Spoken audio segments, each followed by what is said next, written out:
Let's look at how to use Browser Operator to download files. And what we're going to use today for our demo is this file list. It's a nice little test site. And here we're going to create a new step. And I just did this a minute ago to test it, but we're going to do the same thing here. We're going to say, go to that website and download the first file in the list. So I will give it that prompt. It'll write the code.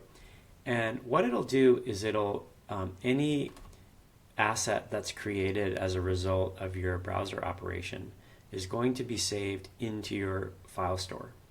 So you can give it a collection, you can give it a name of one of your resources, or you can just leave it blank. You could put the name of the resource in here, or you could leave it blank, in which case it's going to choose your multimedia artifact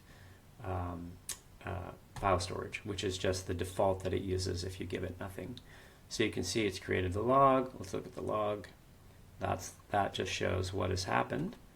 And now let me just refresh and see if we actually get that image. Yeah, there we go. This was that file that it got, and then it also automatically scraped some of that content. So it did all this from that operation, and so that's what you can expect to see.